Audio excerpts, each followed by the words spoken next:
little bit more about to learn a little bit more about the Office of Early Childhood and our parent cabinet and our application process. We just are so grateful that you've taken the time to be with us today. And we know evening times can be a little bit busy, right, for families and for everyone. And so just do appreciate that. I'm Elena Trueworthy. I'm the Deputy Commissioner here at the Office of Early Childhood, and I'm joined by some wonderful colleagues here on the line, but specifically Shanae Russell, who serves as point really for the parent cabinet here at the Office of Early Childhood. She is the Program and Family Engagement Specialist and also supports myself as Deputy Commissioner. And we're so thankful to be joined as well by two current parent cabinet members, Maria Vargas from Region 5 and Marinda Mofiston from Region 3. And look forward to having them be a part of this webinar and to share their thoughts and experiences with the parent cabinet. All right, so we wanted to start off a little bit just talking about the Office of Early Childhood and sharing what we're about, a little bit about our mission and our vision and the work that we do. So our mission is to partner with families of young children to advance equitable early childhood policies, funding, and programs to support the early learning and development and strengthen the critical role of all families, providers, educators, and communities throughout a child's life. We'll do this through assertively removing barriers and building upon the strengths of historically disenfranchised people and communities to ensure fair access to OEC resources. And our vision is that all young children in Connecticut are safe, healthy, learning, and thriving, and that each child is surrounded by a strong network of nurturing adults who deeply value the importance of the first years of a child's life, and that we work with them to build the skills, knowledge, and support to meet the unique needs of every child. Now, we recently changed and edited our mission and vision to have more of an equity focus and an equity stance, as you heard.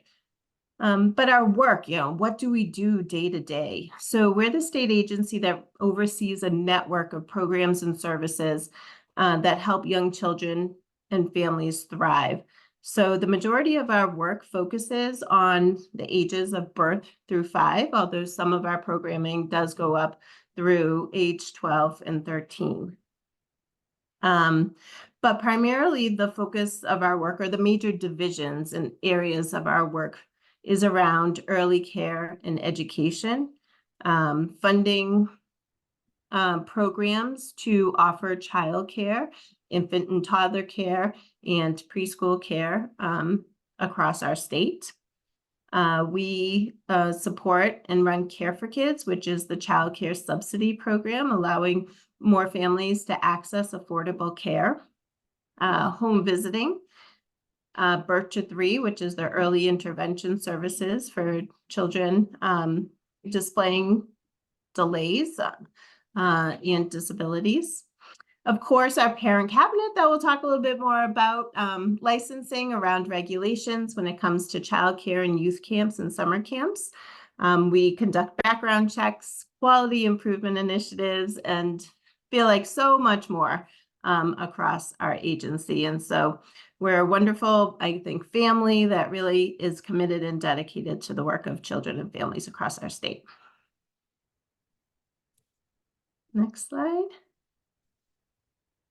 Great. So what is the charge of the Connecticut OEC Parent Cabinet?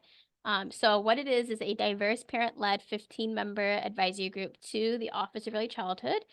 And it's to help make improvements to the lives of children and families across the state.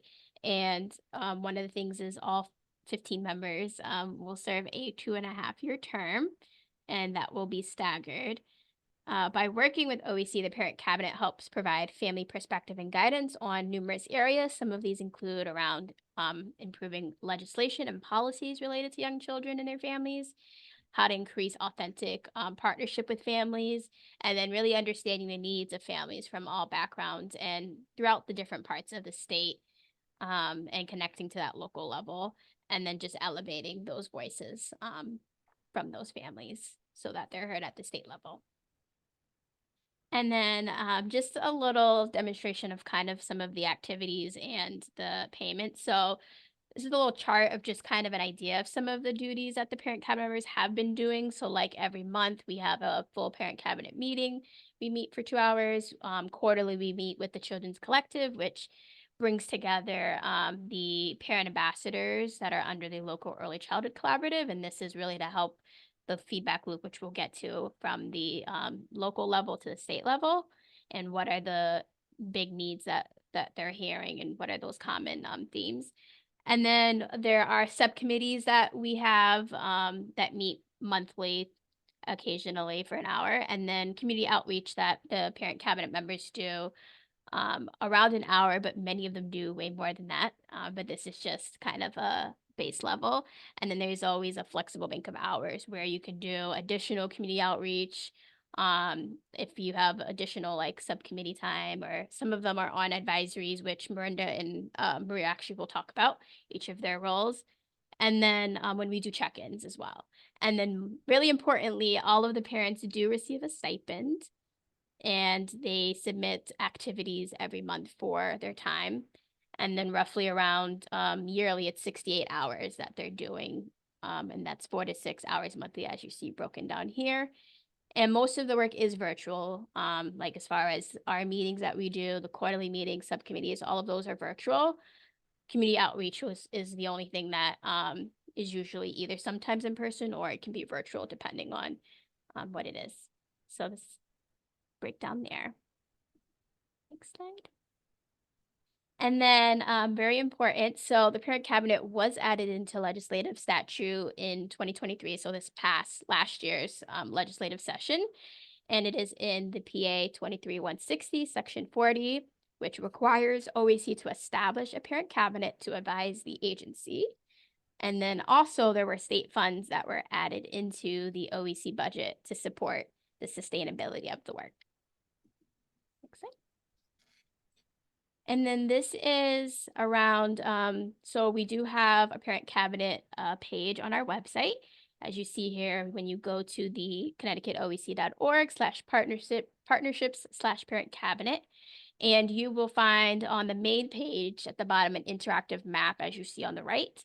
And there's a breakdown of all the different regions. There are 6 regions based on the DCF, Connecticut Department of Children and Families regions. And then you can toggle on whatever the town is, and it'll show who the parent cabinet member is for that region, who the reps are. And then on the left, you'll see we do have all the parent cabinet members by region, their name, and then it has their picture and their bio as well. Next slide. So this is showing kind of the feedback loop, we call this, but it's like that systems connection, the feedback loop between local through the parent cabinet to the state. And a good example of this is on the local level, I mentioned parent ambassadors. So we really thought it was essential to really have the parent cabinet members interacting with like local parent ambassadors and some of the local groups to bring up what they're hearing from them up to the state level, up to the deputy or the commissioner, Beth By, and especially when it comes to the key issues that are going on. And then there are other groups as well, but really having that communication feedback loop, so that way if there's changes needed on the state level, that we're aware of what's happening on the ground. Next slide. All right, so this is just, it's a lot, but it's just a little overview of some of the impact the parent cabinet has had in like the last 2.5, almost 3 years that they've been in the role. I'm gonna actually have Maria and Miranda each kind of speak on 2 areas that they've something they've been involved, like they've each served on an advisory body, and then an example of some of the work that the parent cabinet members have done. So I don't know which one of you wants to go first. Happy to jump in. Okay, go ahead. Thank So you. I hi, couldn't find the voice. ah, no worries, Maria. So hi everyone, I'm happy to be here tonight. Thank you for joining us. I'm representing Region 3. I live in Cromwell. I also work in New Haven, and my daughter goes to school in Hartford. So lots going on there all over the state. But just to share a little bit more about our impact, I currently have the opportunity to serve on the OEC Strategic Planning External Steering Committee. Okay, Leo, they can hear you. That's my daughter in the background. But really, it's been a great opportunity. As someone whose day job is not a service provider or an educator, right? I'm in the diversity, equity, and inclusion space. And so as a parent, it's really been a wonderful opportunity to connect with providers and understand the concerns, things that they're experiencing firsthand, right? And so it's been a wonderful experience, as well as having a seat at the table. What I love about OEC is that they're very intentional about creating spaces for parent voice at the table.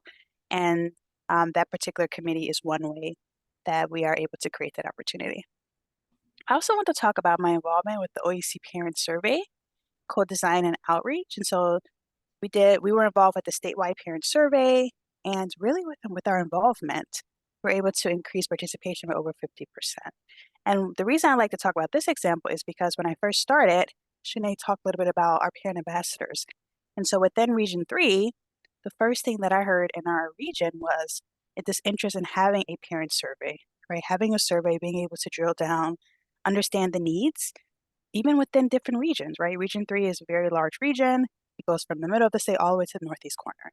And the reality is that the needs are very different, right? And so once I, you know, had that takeaway and learned about the parent survey, for me, it was a no-brainer to really get involved and engage, right? And to really help make sure that we could spread the word, get more participation, but then also really be able to go back to our communities and share, hey, right, this is what we heard, this is what we learned, and then hopefully apply next steps and statewide. So those are just two of the many, right? And I will say I love this slide because every time I have the opportunity to see it, it continues to grow. And again, it's just amazing the impact we've been able to have in such a short period of time. So I'll turn it over to Maria.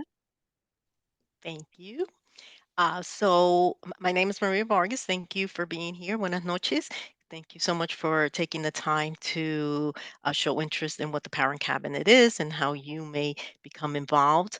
As I said, my name is Maria, and I am from Region 5, actually the greater Danbury area. So, again, Region 5 is also a very large region. And one of the things that I wanted to make sure the question was asked, why did I apply initially? And I would say it's because I wanted to represent our area. Again, a very diverse area, being Greater Danbury as opposed to Torrington, let's say, which is still Region 5.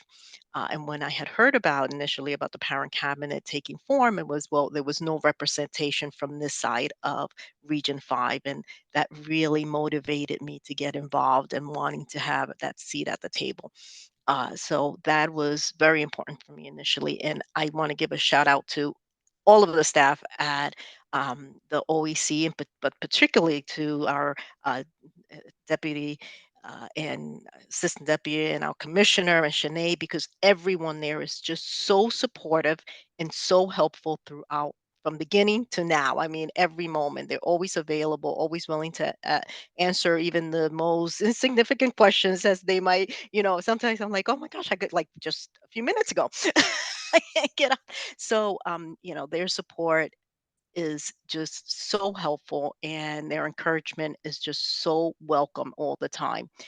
When I think about what was significant, there are many things, but if I had to narrow it down, I really would say it was being part of the governor's Blue Ribbon Panel, which was something that by executive order, the Governor Lamont put into place back in March of 2023. And we were guided to develop a strategic plan that would help and drive decision making, and was data driven, and it had a lot of components, and it was really a privilege to sit at the table with such brilliant minds and work on something that is going to impact the future of all our children in Connecticut and families in Connecticut. So that to me, I will always be very thankful for having that opportunity to be part of that. That strategic plan was presented to the governor in December, and now it's something that's going up to during this legislative session. So, we know that it'll make an impact, and that's what I'm passionate about, is more the systemic parts of all this, because I should have said, as part of what I do, my day job is parent education and working with family daycare providers. So it's really who's going to be touched by the systemic changes that are made. And that to me is, it's so empowering and so satisfying, to say the least. As Shanae mentioned, there's a stipend, and it's great to get a stipend, but it's really about the passion and all the members. I don't think that I can there's no exception. Everyone on the parent cabinet just works with their heart. So it's really a privilege to work with each and every one of them. And I will go again that being part of the signing and sharing the parent survey and making sure that it was really done with intention and in language that parents would be able to understand and to give feedback, and then that feedback is actually taken into consideration, and put into place. That to me is wonderful, and I enjoy the work. I can't believe it's 2.5 years, but so it's gone by quickly, and we have learned so much in the process as well. So thank you. I'm not sure if I covered everything, but No, you're good. You're good. All Okay, right. great. Mhm. Next slide, Khadija. Thanks. So we've seen some of the impact. This is just the data side of it, an era that we are is newer for us, but it's nice to see some of the work with the numbers to match some of the story, like from the parent cabinet members, but then also seeing the side. So just the breakdown of this is just from last year. So as you see, the amount of hours spread out from last year that all of the parent cabinet members that had submitted had did, and then around you see the number of activities. So there are 413 activities last year, and then this was a breakdown of all the 28 towns that were reported any type of outreach or events that were happened in those areas. So just a little data of that. Next slide. And we have a little video.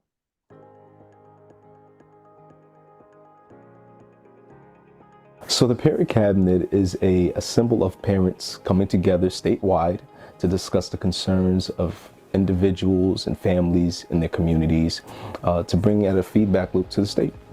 The reasons why I joined the Parent Cabinets were to elevate the voices of families in my community. I'm a big advocate for being the change you want to see in the world, and I thought this was the perfect opportunity to do that. I wanted to empower the families in my community and make sure their concerns and the issues they were facing were being elevated up to the state level. One accomplishment that I'm extremely proud of would be the parent survey that the Parent Cabinet worked on. And we got over 5,000 responses, and it was a survey that was sent out to families across Connecticut. And it was to get an insight of how they're doing post-COVID and what were some of their struggles, what were some of the things that they were facing, and how we could help them and meet them where they are. And that survey, with over 5,000 responses, gave us so much knowledge and information on how we can better assist our communities and families in Connecticut. I enjoy very much to participate in the community events because it gives me an opportunity to meet other parents and share information of what we do as a parent cabinet members. I've gained many experiences being on the Parent Cabinet. One of those are working with the legislators and the policymakers directly on things that they're doing that's impacting children and families across Connecticut. The Parent Cabinet gave me an opportunity to work with local organizations and really partner with them and elevate the voices of families in my community. Working directly with them and being the boots on the ground was really an experience that I'll never forget and something that I'll carry throughout my life. Little by little, I'm become known in my community, and I receive positive feedbacks from parents because most parents in my community are not aware that organizations such as OEC exist, and also unaware of the resources available to them. For many years, parents either didn't know or had a way to bring their concerns or issues to the government. Allowing parents to have a voice about issues or concerns is very helpful. Being a part of a parent cabinet, or this parent cabinet, if you will, is an excellent opportunity. It allows you to share your voice, right? That is a gift, to be able to share your voice and to come to the table and share your ideas of what's happening. Be the voice for change.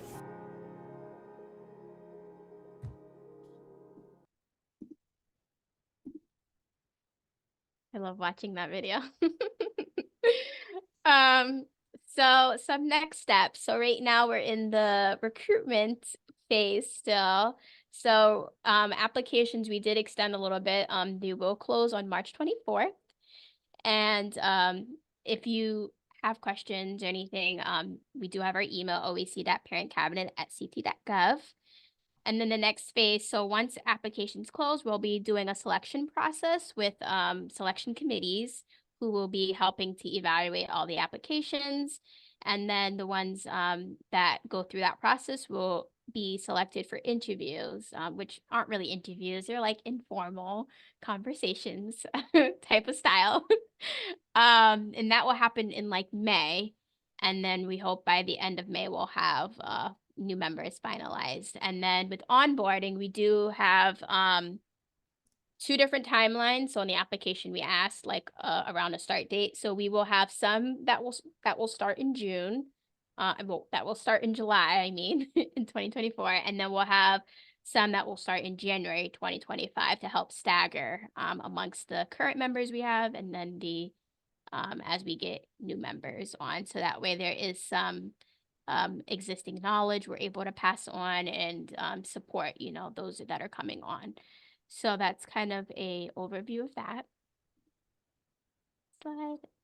And then before we're gonna have Maria and Miranda just add anything else around just their experience and why they, wanted to be on the parent cabinet, and then we'll offer any questions and answer any questions anyone might have. I do want to share in around the onboarding that we do offer like Chromebooks, hotspots, and then also like we do get everyone a state email, but we give support, how to access, how to get onto like Outlook, how to get onto Teams, which is always even us at the state level, we have a hard time with Teams, but just how to navigate and doing the technology. So I just wanted to share that as well, that we do offer support.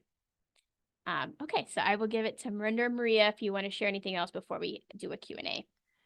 I did forget to mention the parent ambassadors, which I meant to say initially, because I think that's so important. And again, we were the first parent cabinet, and some of them were the first parent ambassadors. So we were kind of navigating an unknown area, not really knowing what our responsibilities were, how we were to do this work. So it's been a really inspiring journey just to see how each of us has taken it on and how we work together, particularly when we have such large regions.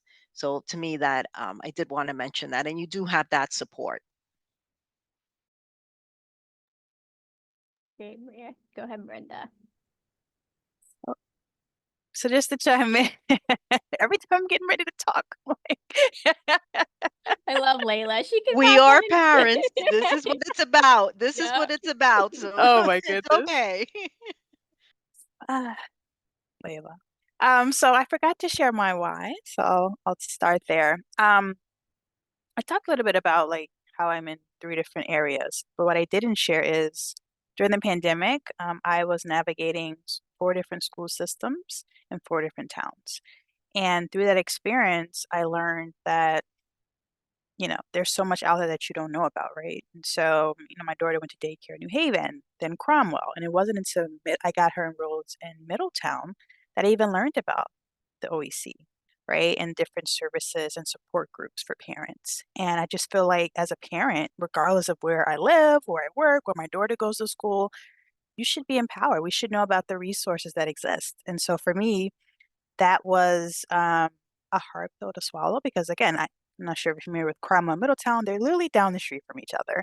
And just for the life of me, it's just very concerning, right? Or again, it's like kind of depends on where you live, where the resources are, it depends on what access and what knowledge you have. And so during that transition, that's when I learned about OEC, in particular the Parent Cabinet, and I said, why not? This looks like a great opportunity to get involved, right? To make sure that we are doing a better job of equitable access to the resources that are available. The same way that, as parents, when we're delivering, we learn about these free services such as like books, which yes, literacy is important, but I do feel like there's some things that we can do outside of that to just really spread the word. So that's really what motivated me to be involved. Layla. I will also share for me, the professional development opportunities have been amazing. As someone that loves learning, there's never a shortage of those opportunities, right? I've had opportunity to present at an IA conference where it was really wonderful being able to share the co-creation process with parents, right? And to share my why and to share my experience and connect and to learn from lots of other individuals from all over the state. And so, as Maria mentioned, there's not a shortage of support, right? This is a wonderful supportive space. You get to meet parents from all over the state doing amazing work, individuals involved in all different types of organizations. And I really have found additional community here. At the time, I was also looking for an advocacy opportunity outside of my day job. And so this was really a different lens for me, a different scope, but it's been a wonderful 2.5 years. And like I said, you feel supported all the way through. So certainly a special shout out to Shanae for all of her amazing support because it takes a village, right? Again, we're parents, we all have a lot going on, but just having that day-to-day support, knowing that if you don't know where to start, right? If you don't know who to start with, where to look, right? That there are resources out there and they can help us get connected. So if this is something you're thinking about, I encourage you to go for it, give it a try. It doesn't hurt, right? Why not you, right? As you saw in the video, it's all about being the change you want to see, right? Helping to elevate parent voices. And this is a wonderful platform to do that. Great. Thank you both so much. It's always great to hear about both year wise and seeing the amazing work you all have been a part of. All right, we will open it up. We're very curious if there's questions or what those of you who have joined us. Yes, go ahead, Danielle. It's your hand up. Oh, you're on mute if you're talking. All right. Sorry for being late, and I am not fully myself right now. No makeup on. No, you're But fine. I'm here. So, I have a few questions. If you could talk about like the transition from parent ambassador to parent cabinet and kind of some like differences there. That's an excellent question.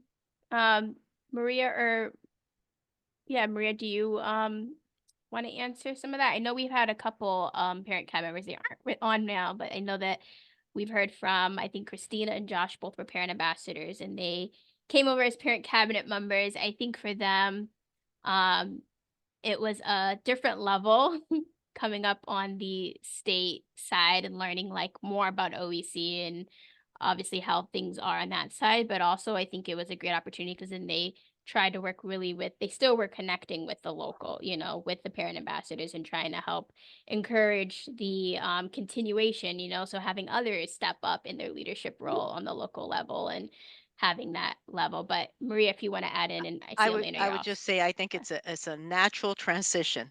And it's a perfect transition from being a parent ambassador to coming in because you already know the resources in your community. You have that connection with the community. And so, as Shanae's mentioned, it's just elevating it now to the state level. So now, hopefully, as you apply and are accepted and come into the parent cabinet, you help to bring in another parent ambassador. That would be how I would envision it, and how I know I've been supporting and encouraging my parent ambassador to apply, because I think it's just a natural transition. That would be the ideal in my view.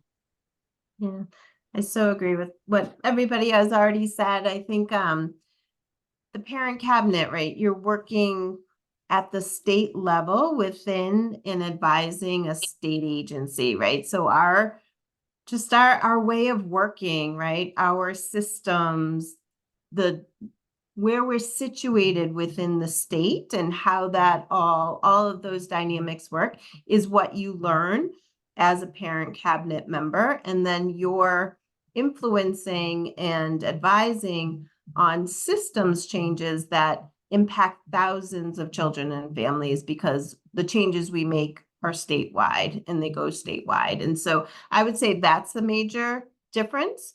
Both are equally important, but parent ambassadors are more on the local level, influencing and advising on the local, and cabinet is at the state level. And they two must work together, because we all can make changes at the state level, and it looks and feels different at the local level, right? So we need to know that and then help make sure everything is working smoothly.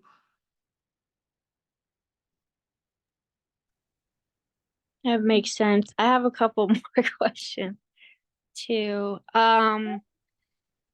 Could you tell me about the openings? I know there's Region 4, which is Carla. Is there statewide too? I think you mentioned there's 3 openings. Yeah, so in the past, we made some adjustments this go around, but we had 3 at large in the beginning, and we used 2 of those for those larger regions because they were so large, to help with geographical. And then we had 1 other at large, which, just based on data, when we looked at the full cabinet, we've seen where there was gaps, and then we designated an at large to Region 4 based on the data. But this go around, the full parent cabinet was involved and decided to make some adjustments. And instead of having at large for Region 3 and Region 5, to just have regular 3, seats for Region 3 and Region 5. So there'll be regular 3 parent cabinet members for both Region 3 and Region 5, and only 1 at large seat, which once we look at the data, on who we have for each of those regions, then we'll designate an at-large based on that. But it wouldn't go to Region 3 or Region 5. It would go to any one of the other regions, Right. if that makes So sense. we have where we'll be replacing, Yep. right, a total of 8, correct, Yep. Shanae? Yes. 8 Correct. members in the June-July timeframe, and then we'll be replacing the next 7. Yep. 7 Yep. in the December-January timeframe. So And 8 seats are open now for June and 7 later. And within the 8, we have vacancies that we've had just from before, people who had to step down, and that is 3. We've Yes. had 3 openings where we don't have parent cabinet members right now. Did that make sense, Danielle? So there's it sounds like statewide and still potentially Region 4. Kind of. So we'll have another at large. We don't know where it's going to be. It'll be either Region 4, Region 1, Region 2, just not Region 3 or 5, because they will have 3 members already each. Got it. Okay. Okay. Makes sense. And sorry, 1 more. Well, actually 2 more. Okay.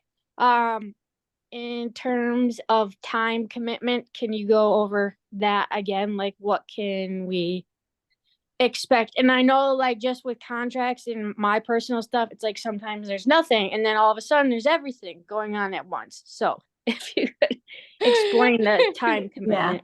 The ebb and flow. Yeah. So, and this is, I'm sure Miranda or Maria can add, but so we have a minimum that we set, like, of 6 to 4 hours. It can vary because we do have the quarterly meeting that we usually have with the parent cabinet, parent ambassadors. So that's like our base every month. And then we do have that extra, like, bank of hours, which is 12 hours for the year, which we allow parent cabinet members to tap into to cover, if they do an additional, like maybe it's 2 hours of outreach instead of one, or if they do something else, like we allow that flexibility there. It's a work in progress. We're always, looking to change where we need to. But I will say that I know from the work that they've done, many of them, and I'm sure Miranda can attest to this, and probably Maria, do way up and beyond what the minimum is. And we've been fortunate where we've been able to still compensate them for that time. But we do have like our minimum, and usually we stay within that and we allow flexibility, but depending on what we can, be able to compensate for. So we usually are open and honest, and we'll communicate like as time goes if things change with that. Yeah, and just to add to that, I do find the flexibility to be very helpful, right? And I think that's important. Like, as parents, we have all these obligations and time commitments. So that's really helpful, especially when there are all these additional asks and opportunities, just realizing can't do everything, right? But if your schedule allows, again, there's a plethora of opportunities at any given time. I will say there are 2 months that stick out a lot for me of like really busy. And I don't know if that's, a regular time frame, just as an example. April and September were insanely busy for OEC. And it was like, oh my goodness, right? Just so many opportunities. And I think it's a good busy because again, it's not, having the flexibility is not a requirement that you go above the 4 to 6 hours a month, but that opportunity is there. And so I would say if you have the time, you have the flexibility, certainly take advantage of those additional opportunities. And as Shanae mentioned, like they're very clear. There are some opportunities where it's kind of like, oh, this is just a learning opportunity. You're not going to be paid, but if you want to go and attend, you can. And I've taken advantage of some of those too, because again, just having the opportunity to learn and be in different spaces, you never know what might be helpful as you're out here making those connections. Mm. I just want to add that I love that word opportunity. It's not a mandated, they realize we're all parents and we all have obligations, so, but we're all passionate about what we're doing and making sure we make a difference. So I think that's the beautiful flexibility and that word opportunity, that you can take part in those opportunities that have come up, and even just locally, you choose what you want to be involved in and what fits into your time commitment, what you're allowed to do. Sometimes, no matter how passionate we are and how much we want to do stuff, we just humanly cannot do it. So I think that that's the flexibility is wonderful there. Okay, thanks. Danielle, did you have anything else before we get to Taylor's question? I don't want to monopolize. All right, we'll come back to you. Let me Yeah. get to Taylor's question. All right. So, what is 1 to 2 initiatives the parent cabinet is currently focusing on? Oh, this is a good question. This is different. I like seeing the variations of the different questions. um, so I guess I can start, and then Elena can maybe add in, or any of the parents. But I will say that right now, one thing that we've kind of been looking at, or trying to get some of the parents input in, is our CCDF, which is the oh gosh, now I'm gonna have to On Child Care Development development Grant. grant. Yep. Thank you. Yes. But Fund. our CCDF division, which oversees Care for Kids, and which is our subsidy here at the state, amongst numerous other initiatives, quality, so many things. So that's one thing that we are currently, they are looking to redo their plan for the next 5 years. So we are looking at that piece around the parent voice and ensuring that there is some input into that plan before it gets put in. So I would say that's one key thing. A part of that is also some work we've been doing with Elevate, which is our quality improvement initiative that's happening. And part of that is around like family. So when you think of like 211 childcare, and like how is that accessible for families when they're going on? How do they know what programs are a part of Elevate and what level they are on? And some of those nuances, like we're working with soon to have some parent cabinet members kind of be involved with just that piece of it as well with 211, and just ensuring that it is accessible, that it's for families, and it actually is representative of that. So those are just some that come to my top of my head. Oh, and then obviously legislative session. So blue ribbon plan that Maria talked about. We'll see what happens this legislative session and what comes through, but we'll be in the implementation phase, which will be a really big piece as well. Anyone else wanted to add anything? Well, and that is not involved in the initiative, but involved in getting the information to parents, I would say, is the whole kindergarten, Oh, age change that, that's been a big mhm. issue, and just helping parents be aware of it and navigating that whole change that's going to be occurring. So I think that's been huge. Right. We forgot about that. Thank you, I Maria. know, I'm like, I do have something else. We So brought many, we have so many things. It's hard to I know just, that's the problem. We brought a group of parent cabinet members who are interested to help us craft the statewide messaging out to families around the change in kindergarten age. So they literally helped us write, right, between our agency and the State Department of Education, that messaging that went out.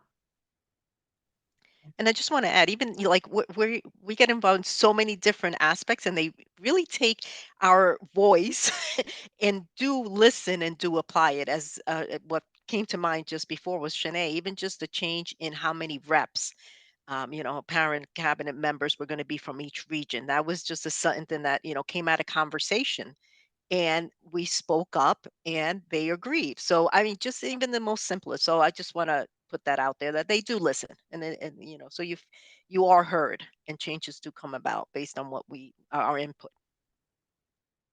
I love seeing all the kids just,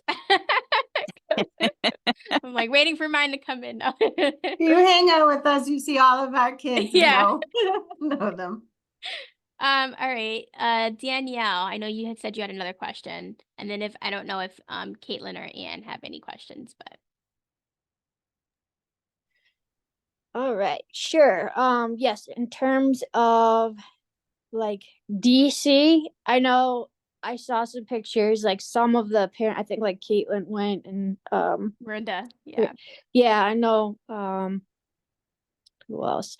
Anyway, a few people I recognize that went. So is that in the books for maybe potentially next year? And then also, what is the retreat like?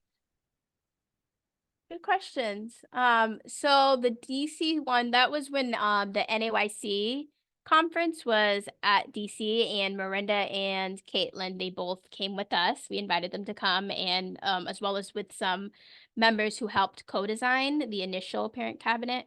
And we spoke about that co-creation process and having, parents at the table to help design and be a part of that process. So we were very excited to have them. It was a great experience. We are always looking to see, opportunities to present or attend conferences. So we definitely make those available as they come up and when we're able to, cover travel and such. So there definitely will be those opportunities to travel. And then the next, is there something else, Elena, you wanted to add with that? I don't think so. Okay. No, nope. I I guess just that, like, sorry. Yes, I do. Just that we see, we really like strive to encourage, right, skill building and knowledge building, any way that we can with the parent cabinet members. And so some parent cabinet members came in like really comfortable public speaking and presenting, and others were just in a different place. And so we try to match like professional development opportunities and learning opportunities for, where you want to grow as a parent cabinet member and the skills that you want to kind of achieve, right, and get. And so conferences and presentations have just naturally been like one that a lot of parent cabinet members want to be a part of, and we love it because we're sharing, right, like the great stuff that's happening. Yep. And then, oh gosh, now I don't remember. What was this last part of your question? Oh, I think the retreat. Oh, thank you. Retreat. Yes. We've only had one, so we don't know. have much to go on. But I will say, I guess, and Shanae will have much more, and Maria and Miranda also.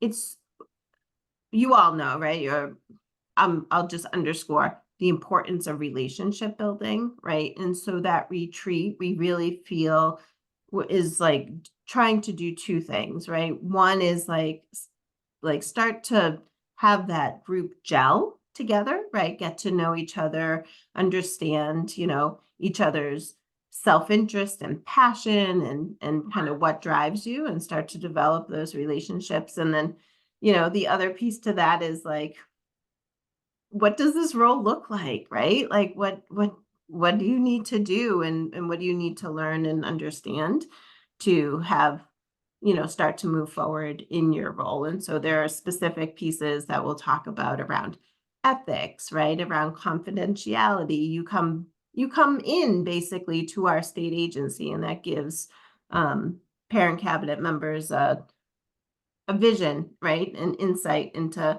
some of the work. And so there's some additional kind of layers and kind of technical things that we do need to cover in that retreat. But Yep, I think that's pretty good. And we cover around like just besides just the relationship building, but also like what the agency is, which some of like, especially as a parent ambassador, you probably will know some of that already, but we like to still like have that for people who like have no idea what OEC is and nothing about what we do.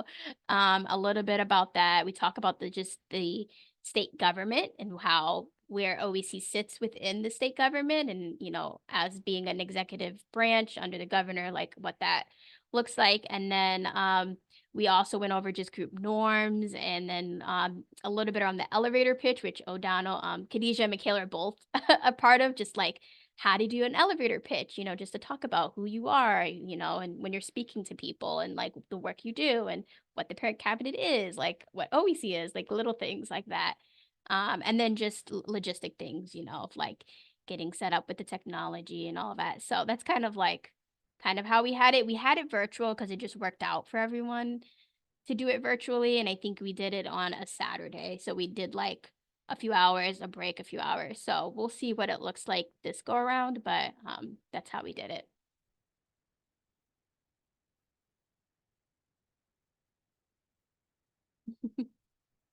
I'm so glad. Yes, we try to make it fun when we can. Awesome. Any other questions? This is so great. Great questions. I'm so happy. All right. Well, thank you all for joining. And I hope it was helpful. And again, if you're interested to apply, you just can go on. We can, if you don't have it, we can. Oh, perfect. You put it in there. Thank you, Michaela. Michaela's put the link in there on how to apply. So you can go ahead and do that. And there are two options you can do once you go through. When you do the essays, you can do it written, or you can do it verbally as well. Right. thank you, everybody. It was great to see you on screen. And always a huge thank you to Miranda and Maria Yes. as well. So, all right. Have a wonderful evening. Best of luck, Thank everyone. you. Hope to Yes, see you good luck. on. Thank Good you. night. Bye.